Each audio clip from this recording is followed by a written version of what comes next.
Good morning and welcome to our channel. दोस्तों, पिछले video में हम लोगों ने डिस्कस किया था सॉफ्ट टिश्यू इंजरीज के बारे में।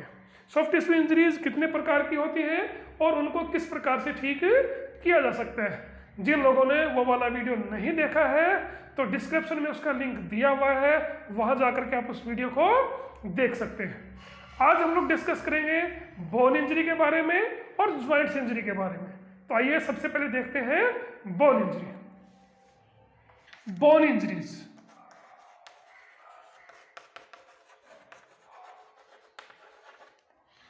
बोन इंजरीज यानी फ्रैक्चर। तो सबसे पहले जो फर्स्ट फ्रैक्चर है वो है simple fracture.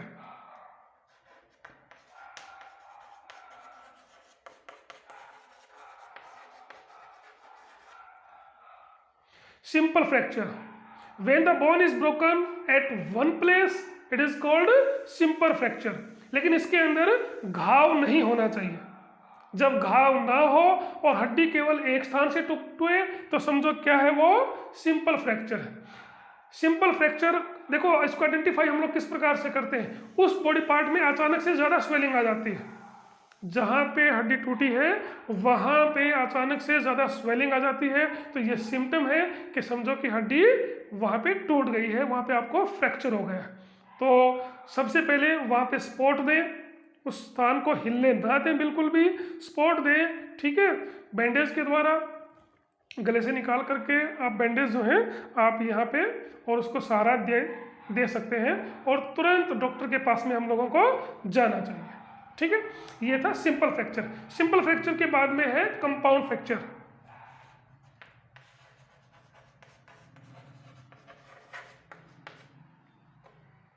Compound fracture, in compound fracture muscles and skins are also damage along with the fracture. The broken bone comes out through the skin by tearing it.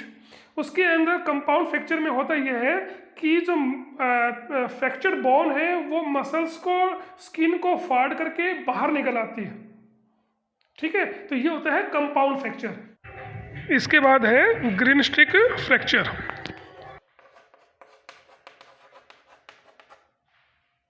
Green stick fracture, these fractures are commonly seen in children because their bones are very delicate and soft. Whenever any pressure on the bone is bent।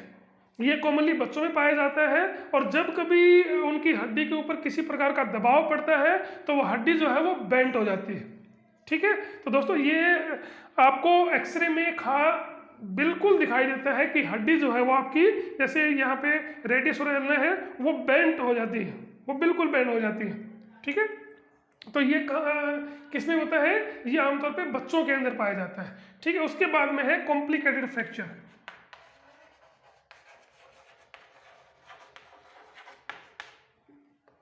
Complicated fracture, in complicated fracture the fracture bone damage the internal organs. Fracture bone जो है वो internal organs जो है उनको damage कर देती है, ठीक है। तो बड़ा कॉम्प्लिकेटेड फ्रैक्चर है। तो अच्छा, मैंने बताया है कि जब भी फ्रैक्चर हो तो डॉक्टर के पास में तुरंत आप लोगों को जाना चाहिए, ठीक है। नंबर 5 पे है कम्युनिकेटेड फ्रैक्चर।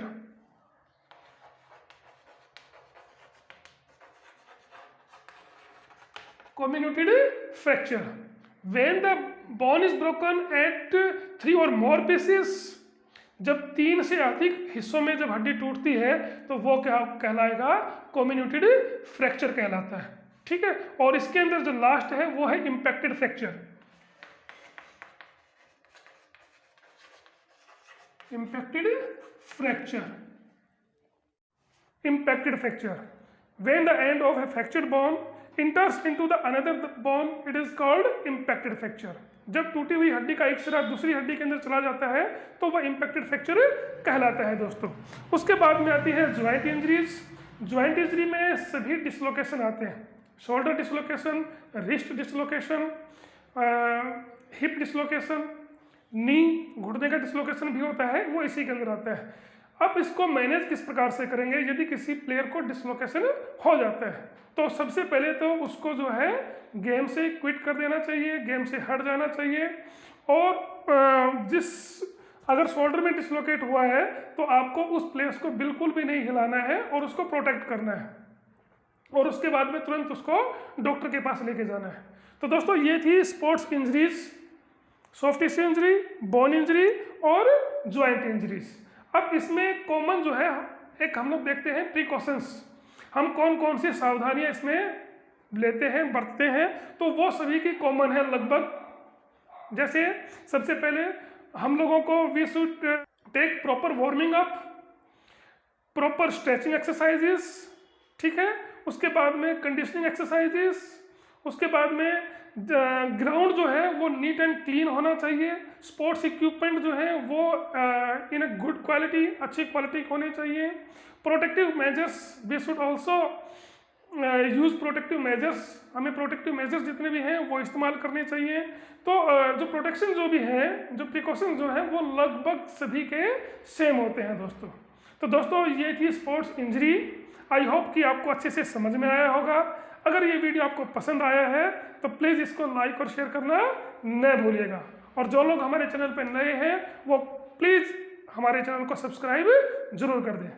Thank you.